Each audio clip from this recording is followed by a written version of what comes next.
ಕನ್ನಡ ಚಿತ್ರರಂಗ ಒಬ್ಬ ಪ್ರತಿಭಾನ್ವಿತ ನಟ, ಅದ್ಭುತ ಹಾಸ್ಯ ಕಲಾವಿದನನ್ನ, ಎಲ್ಲದಕ್ಕಿಂತ ಹೆಚ್ಚಾಗಿ ಒಬ್ಬ ಸಜ್ಜನ ನಿಷ್ಕಲ್ಮಶ ವ್ಯಕ್ತಿಯನ್ನ ಕಳೆದುಕೊಂಡಿದೆ.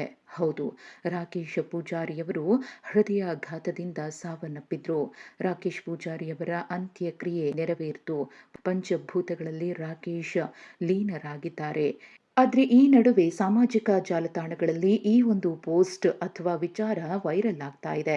ಅದೇನಪ್ಪಾ ಅಂದ್ರೆ, ರಾಕೇಶ್ ಪೂಜಾರಿಯವರಿಗೆ ತಮ್ಮ ಸಾವಿನ ಬಗ್ಗೆ ಮುನ್ಸೂಚನೆ ಸಿಕ್ಕಿತ್ತಾ ಅಥವಾ ತಮ್ಮ ಜೀವನ ಅರ್ಧದಲ್ಲಿಯೇ ಮೊಟಕುಗೊಳ್ಳುತ್ತಾ ಅನ್ನೋದ್ರ ಬಗ್ಗೆ ಸುಳಿವೇನಾದ್ರೂ ಇತ್ತಾ ಅನ್ನೋ ಪ್ರಶ್ನೆ. ಅದ್ಯಾಕೆ ರಾಕೇಶ್ ಪೂಜಾರಿ ಅವರಿಗೆ ಹೀಗನ್ನಿಸ್ತು ಅಂತ ನಿಮ್ಗೆ ಪ್ರಶ್ನೆ ಎದುರಾಗಬಹುದು.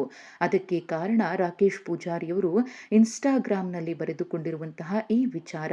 ಹೌದು, ರಾಕೇಶ್ ಪೂಜಾರಿಯವರು ತಮ್ಮ ಇನ್ಸ್ಟಾಗ್ರಾಂ ಅಕೌಂಟ್ನ ಬಯೋದಲ್ಲಿ ಒಂದಷ್ಟು ವಿಚಾರಗಳನ್ನು ಹಂಚಿಕೊಂಡಿದ್ದಾರೆ. ಅದರಲ್ಲಿ ಪ್ರಮುಖವಾಗಿ ತಾನೊಬ್ಬ ಹೆಮ್ಮೆಯ ಉಡುಪಿಯವನು, ಹಾಗೆಯೇ ಕಾಮಿಡಿ ಕಿಲಾಡಿಗಳು ಸೀಸನ್ 3ರ ವಿನ್ನರ್ ಅಂತ ಬರೆದುಕೊಂಡಿದ್ದಾರೆ. ಅದರ ಜೊತೆಗೆ ಅವರು ಬರೆದುಕೊಂಡಂತಹ ಈ ಲೈನ್ ಇದೀಗ ಎಲ್ಲರನ್ನ ಮರುಗುವಂತೆ ಮಾಡ್ತಿದೆ. ಅದೇನಪ್ಪಾ ಅಂದ್ರೆ, life is short to me ಅಂತ ರಾಕೇಶ್ ಬರೆದುಕೊಂಡಿದ್ದಾರೆ.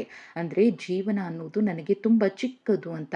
ಇದನ್ನ ನೋಡಿದ್ರೆ ರಾಕೇಶ್ ಅವರಿಗೆ ಸಾವಿನ ಸೂಚನೆ ಮುಂಚೆನೆ ಸಿಕ್ಕಿತ್ತಾ ಅಥವಾ ಕಾಕತಾಳೀಯವೋ ಅನ್ನೋದು ಅರ್ಥವಾಗ್ತಿಲ್ಲ ಅಂತ ರಾಕೇಶ್ ಪೂಜಾರಿಯವರನ್ನ ಕಳೆದುಕೊಂಡಂತಹ ನೋವಿನಲ್ಲೇ ಅವರ ಅಭಿಮಾನಿಗಳು ಮತ್ತು ಅತ್ಯಾಪ್ತ ವಲಯ ಭಾವುಕಗೊಂಡಿದೆ.